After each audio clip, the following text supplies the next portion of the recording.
Stop for a moment. Seriously, take a breath and actually notice the phone in your hand right now. Feel how heavy it is, how your pinky is doing most of the work, how your thumb has to stretch awkwardly just to reach the top of the screen. We have normalized this experience, even though deep down it has never felt quite right. And that is why what I am about to tell you matters, because something Apple never explained publicly is quietly coming together behind the scenes. Based on supply chain signals, insider chatter, and a pattern Apple has followed before major shifts, the whispers are no longer random noise. They are converging around one unexpected move. Apple is preparing to revive something many people assumed was gone forever. The compact iPhone is coming back. Specifically, the idea of an iPhone 17 mini, or what some leaks are calling the 17e mini. If you follow Apple leaks, hidden details, and smart buying insights before they become mainstream, subscribe now so you do not miss what actually matters.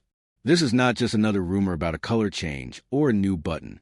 This signals a philosophical reset. It suggests Apple is finally acknowledging what a large group of users has been saying for years. Small phones still matter.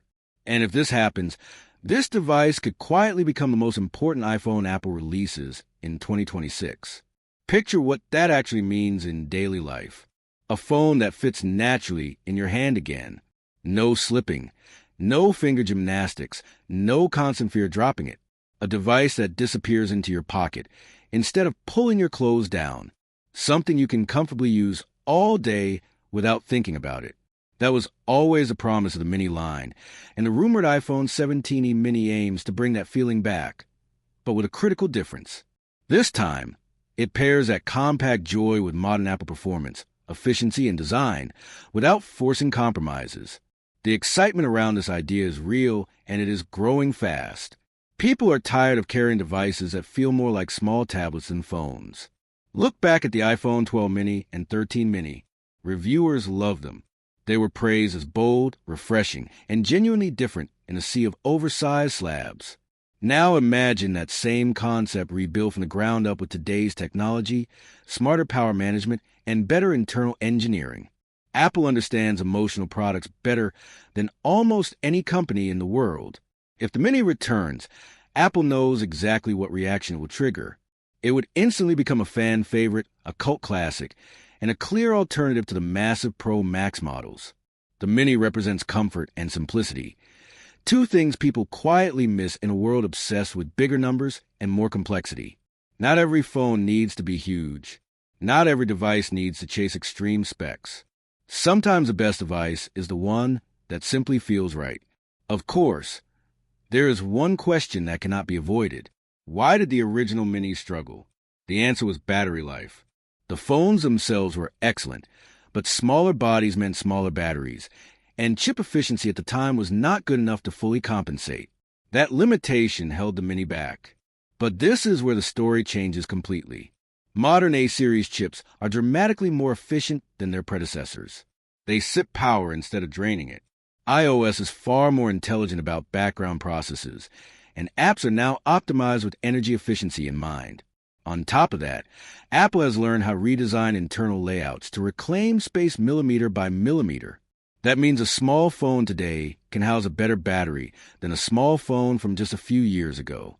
Combine these factors, and the result is something the earlier Minis could never deliver. True all-day battery life in a compact body. Timing matters, and the timing has never been better. Complaints about oversized phones are everywhere. One-handed use is disappearing. Pockets are not getting bigger, and people are actively asking for something more comfortable again.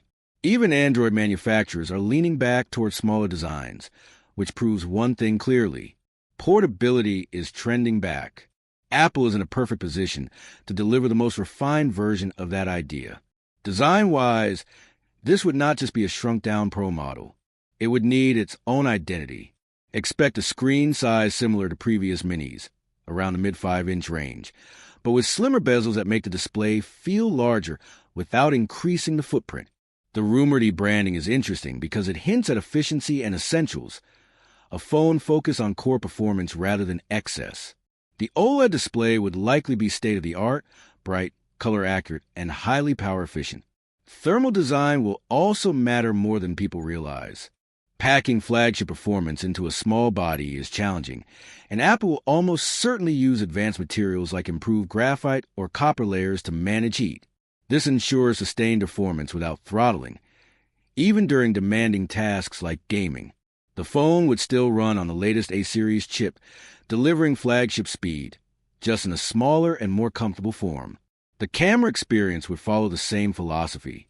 It would not chase the extreme hardware of the Pro Max models, but would rely on Apple's computational photography to deliver excellent results. For most users, the difference would be negligible. This is a phone designed for everyday life, not for replacing professional camera rigs.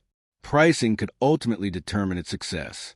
Current leaks point to a range around the upper 600s to mid-700s. That places it firmly in the premium category without pushing it into ultra-expensive territory. It would not replace the Pro Max. It would exist alongside it as a premium alternative for people who value comfort over sheer size. That price also makes it a natural upgrade for iPhone SE users and an attractive option for trade-in programs and carrier deals. From a strategy perspective, bringing back the Mini could be one of the smartest moves Apple makes this decade. It does not compete directly with existing models. It creates its own lane. It solves the one major problem that held earlier Minis back and taps into a growing desire for simplicity and portability. With a rumored release window in early 2026, Apple has the time it needs to perfect the product and build anticipation. This phone may not outsell the standard iPhone, but that is not the point. It would generate enormous goodwill, bring back frustrated users, and strengthen Apple's brand by proving that one-handed usability still matters. It will become the device people recommend, the one that reminds everyone what a phone is supposed to feel like. This channel is for people who want to stay ahead in Apple tech, not behind. With that said, thanks for watching, and until next time.